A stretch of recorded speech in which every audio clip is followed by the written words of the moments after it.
Hello and welcome, fellow intellectuals, to me and my partner, Thomas. First ever podcast. The question around which we will be basing our podcast is, to further reduce the crime rate, Scotland must build more prisons. Do you agree? In this podcast, we hope to challenge your pre-established opinions and perhaps shed more light on truths.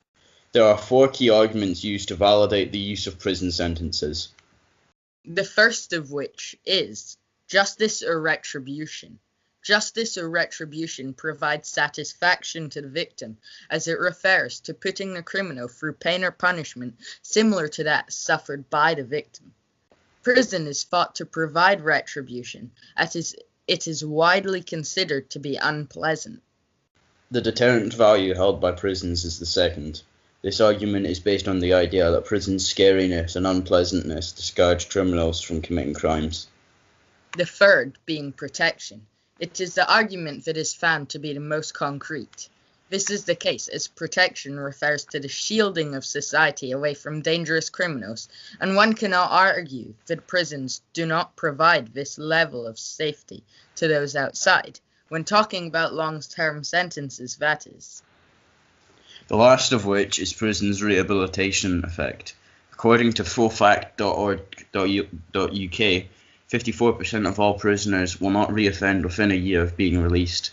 This shows that something is happening within prisons that is discouraging or perhaps eliminating the need to reoffend.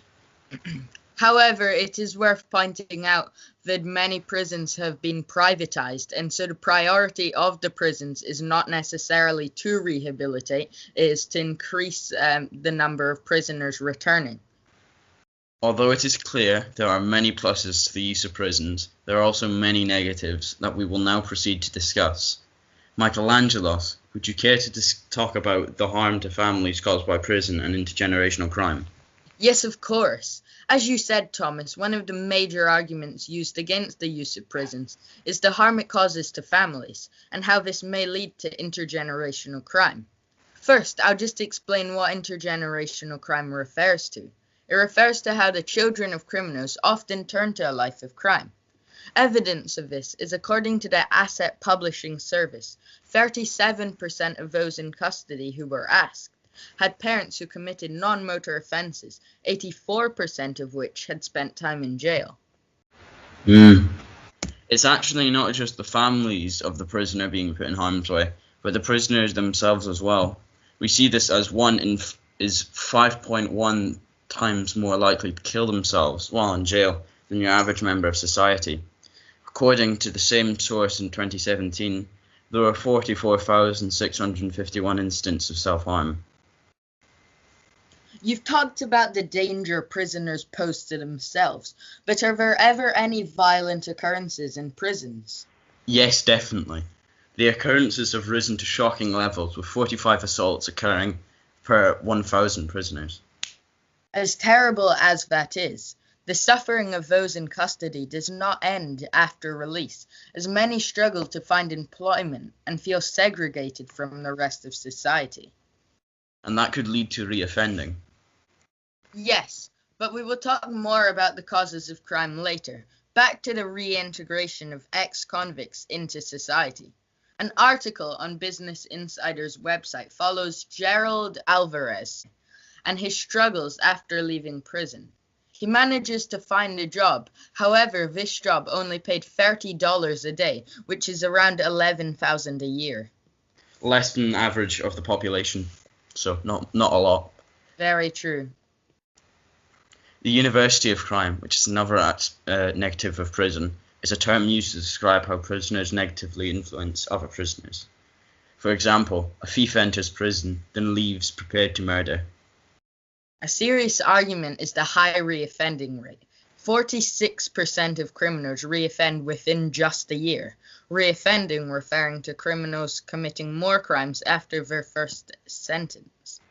Considering all of that, the £33,153 figure provided to us by the Howard League, Scott, for cost of prison per prisoner is incredibly high. Incredibly high. So, Thomas, we've talked about the custodial sentences, pros and cons, and they aren't exactly flawless. Could there be a better alternative?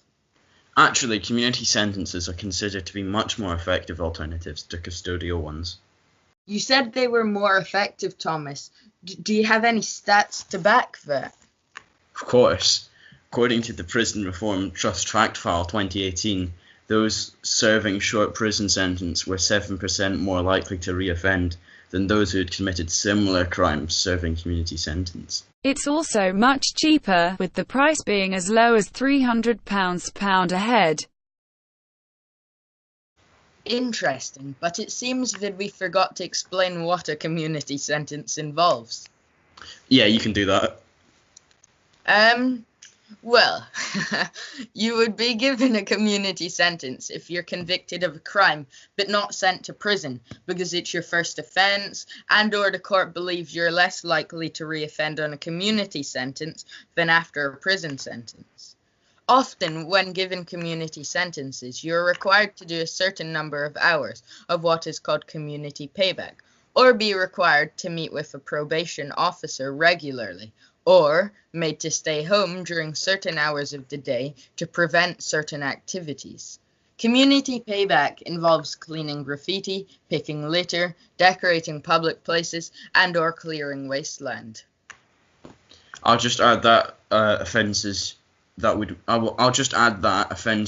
would merit a community sentence include benefits fraud, damaging property, and assault. I like the enthusiasm, Thomas. We talked about how community sentences are effective. Thomas, could you give us a negative? I'd be happy to. A few minutes ago we talked about how prisons could provide justice, protection, deterrence and rehabilitation. Community sentences have a superior rehabilitation value.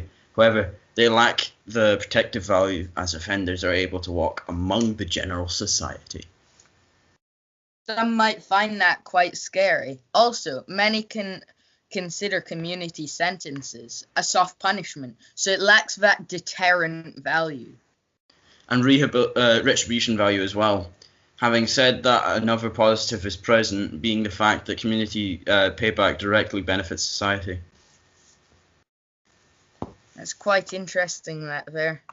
Perhaps it would actually be better to tackle the causes of crime at their root. Well, a major cause of crime is poverty, as in many case crimes are committed as a means only to receive food and money. The Independent confirmed this. Out of a group of offenders asked, only 10% earned over £100 a week. That stat was truly shocking. But poverty isn't the only cause of crime. Family background can play a big part.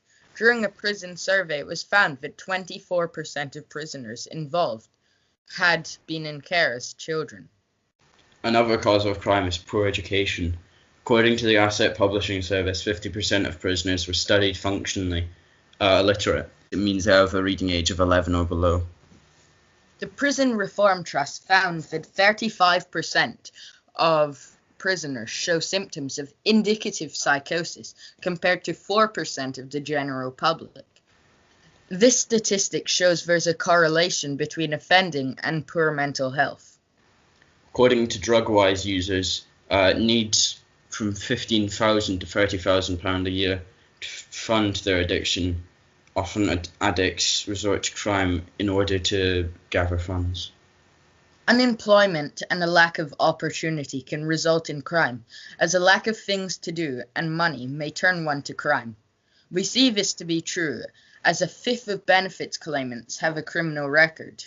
According to the Telegraph, that is.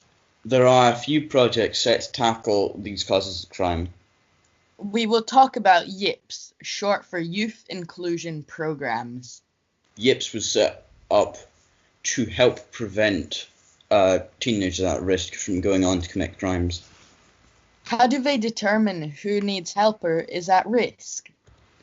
If the subject is displaying truancy, acting sullen or disruptively, they may be recommended by a teacher or by a support staff to be enrolled in a program. It is my understanding that they try to involve many parties, including their parents or guardians, social workers, their school, and police, in order to share resources and avoid clashing services. Very true. The programs can include DJ workshops, sports, and even residential stays at events. According to an article about YIPS written by Claire Harvey, there has been a 30% reduction in neighborhood crimes, a 60% reduction in youth arrests, and a 30% reduction in school exclusions. She extracted this information from the Crime Concern figures 2003. Even more amazing are some of the individual stories. For example, that of Mandy, a 15-year-old, showing all the giveaway signs of someone at risk: frequent truancy, sullen in class, and disruptive. She was recommended to a program and managed to finish her second last year of school with GCSE equivalent, and was part of both a women's group and a music-based community club. Richard Leahy, the education coordinator with the Kickstarter YIP in South East London, said that her success was what she needed, and what the school was unable to give her was some individual attention. Wow. Unfortunately, though, it seems we are reaching the end of our show. Many thanks to all our viewers. We hope you learned many things and had a brilliant day. Perhaps we should quickly mention our sources. What a great idea. The Prison Reform Trust Prison Fact File 2018. The Asset Publishing Service. Business Insider. The Telegraph. The Independent.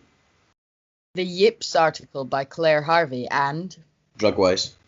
Not forgetting fullfacts.org.uk. Thank you for listening.